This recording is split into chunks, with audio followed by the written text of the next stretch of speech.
سلام، امیدوارم شب و روزتون بخیر باشه.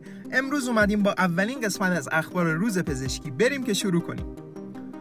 طبق تحقیقات جدید بیش از 3 میلیارد نفر در سراسر جهان از بیماری‌های عصبی مثل اوتیسم، پارکینسون و آلزایمر رنج میبرند که یعنی از سال 1990 میلادی حدود 18% زیاد شده. تحقیقات جدید نشون میدن که قرار گرفتن در معرض تنباکو قبل از تولد و در دوران کودکی میتونه خطر ابتلا به دیابت نوع 2 رو تو بزرگسالی افزایش بده.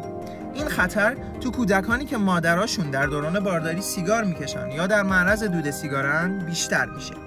خبر سوم، آنتیبیوتیک ها میتونن به طور مؤثری باکتری‌های روده‌ای که حاوی ویروس کووید 19 هستن رو هدف قرار بدن و از تکثیر اونها جلوگیری کنن. و تحقیقات نشون داده افرادی که در هنگام ابتلا به این بیماری آنتیبیوتیک مصرف کردن تا مدت طولانی‌تر بعد از بهبود به این بیماری مبتلا نمی‌شدن. خبر چهارم، فعالیت بدنی با خطر ابتلا به افسردگی تو خانم‌های متأهل ارتباط مستقیم داره، اما تو مردان متأهل اینطور نیست. خبر پنجم، یه مطالعه جدید شواهد جدیدی در مورد ارتباط بین دیابت نوع 2 و بیماری آلزایمر ارائه میده. این مطالعه نشون میده که افراد مبتلا به دیابت نوع 2 در معرض خطر بیشتری برای ابتلا به بیماری آلزایمر هستند. خبر ششم، محققان ترکیب جدیدی از مخاط پوست گربه ماهی آفریقایی استخراج کردند که خواص ضد باکتریایی قدرتمندی داره.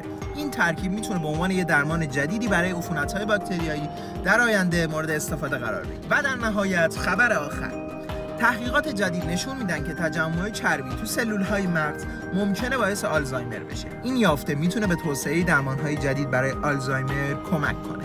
خیلی ممنونم که این ویدیو رو تا آخر تماشا کردید. اگه نظری در مورد این سبک جدید از ویدیوها داشتین حتما تو کامنت‌ها بهم بگید. تا قسمت بعدی، مخلص.